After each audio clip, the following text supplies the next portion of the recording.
Hello, and welcome to the Appeal Democrats' ongoing series speaking with candidates in the November 2012 general election. Today, we're here with Ricky Samayoa, candidate for Marysville mayor. Please, thanks for being here. Thank you for having me. Great. Let's talk a little bit about the issues in the race. For the city of Marysville, as it is on a lot of levels, one of the major topics is going to be working on the city's economic development and expanding its economic base. What do you see as mayor the way to do that? You know, I think the basic, my basic belief is that we need a plan, and we haven't had that in the last 8-10 years. We had deferred maintenance on our public parks, on our roads, and unfortunately there hasn't been a direction or a vision on where we're going to be in the next 5 years. One of the first things I want to do as a mayor is put together a 5-year plan with some specific goals and objectives that we want to reach. For example, we should be able to say we would like to have a 15-20% reserve account, and then that reserve account is going to go for, maybe we put together 10,000 in the next 5 years or 20,000 in the next 5 years, so that we can use that money to start doing some economic development type of planning and some actual dedicating some dollars there. And I think that's what we're lacking. We can do some things in the next few years that aren't necessarily cost a lot of money, that can improve our competitiveness here in the city of Marysville. One of the things that we don't have is a lot of folks wanting to come and do business here or wanting to live here. And the main reason is, I think part of it is maybe the lack of leadership and vision that's been here the last 16 years. That's one of the things that I do want to change, is start putting together a plan of action that everyone's including and putting together: nonprofits, private sector, just local residents of the community. We want to make sure they're part of building this plan and everyone's on the same page and we can move forward. And that's one of the first things that I want to do. And that one will increase our competitiveness, so people will come in and say, you know, this place looks like they know what they're doing.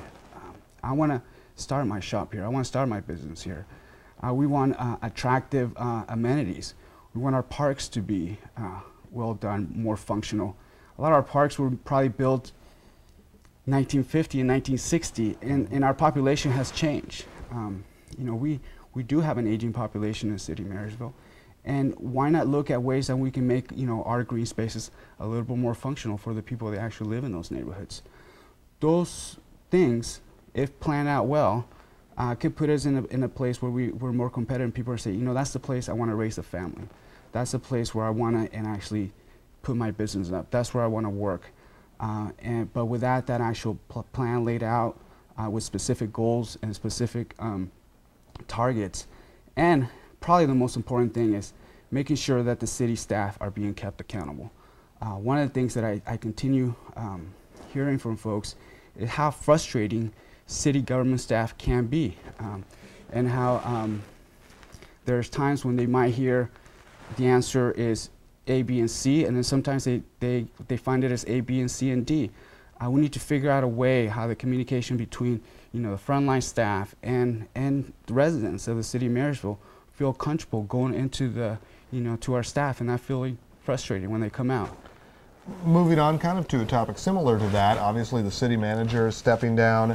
There's talk that some of the other top city folks have been there a long time, maybe looking toward their retirement. What sort of qualities do you see as necessary for that next generation of city leaders? Definitely they have to be out front and get to know the community. They have to know the pulse of the community. They have to get it out of their office. They have to go out and meet the local small businesses. They have to go out to the neighborhoods. They have to be part of that. They have to be part of the community and get a sense of what's going on. They have to keep the ball rolling when we have policies that need to happen. I'll give you one example. We passed, my first year as a city council member, we passed $350,000 in road improvements in our downtown. That was 2 budgets ago. And it is very frustrating for me having to go on a monthly basis to our city staff and wondering where we're at with that. And so to me, I think as a mayor, it is imperative for the mayor to make sure that those things get done and keep our staff accountable. And that's what kind of my frustration has been the last 2 years, and that's the reason why I'm running for mayor. I think we need someone who can take this and and hold our staff accountable to have a vision, have a plan, set some goals, so we can improve, we can become competitive, we can become the city, a destination city that people know we can be. Okay.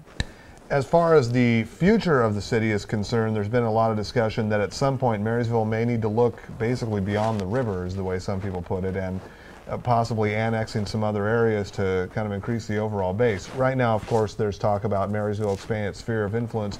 How do you see that discussion moving forward, and what are your thoughts on eventually annexing some more areas into the city? You know, I think that's important. I think that's important for any county, any urban area. I think if we can somehow bring together resources together, I think it's important. You know, it starts making things a little bit more cost effective.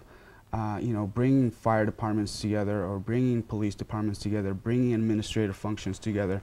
Right now, the county does a lot of administrative functions that the city should be doing, and so there might be some redundancy there.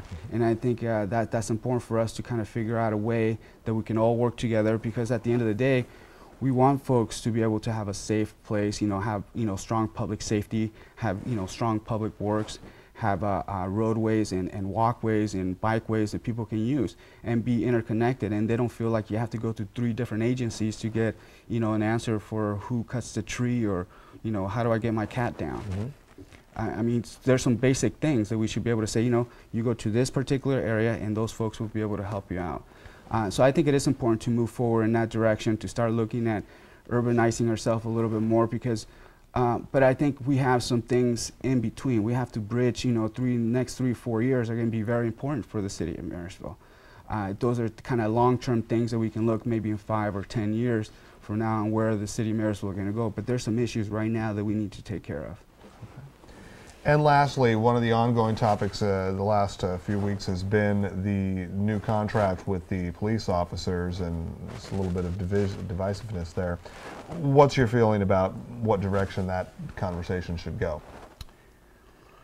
It's unfortunate that it's gotten to this point. It really is. I think we should have been a little bit more. Right now it's in the legal place, so there's not a lot I can say about it, because it's between lawyers right now, and it's unfortunate that it got to that point.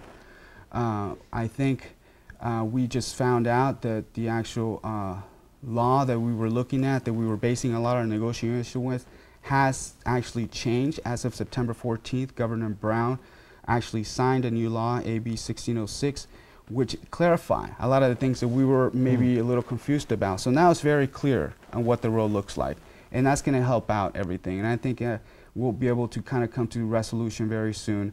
It's unfortunate that we got to this point. I think more importantly is this lack of vision, lack of leadership that allows us to get to a point where we've cut so much, we defer so much in our budget, that if we continue going in that direction, all we're going to have is we're just going to continue going in that direction. That's why we have really low levels of police. We have low levels of fire. We have fire services. We have low levels of public service. Where can we cut? We can't really cut. We need to look at alternative ways, and we can move forward. And I think that's the difference between me and my candidate and my opponent. Okay. Mr. Samayoa, appreciate your time, and thanks for sharing your responses. And thanks for watching. We'll be speaking, of course, with the other candidates in the Marysville mayor's race, as well as Marysville City Council and Yuba City City Council. Thanks for watching.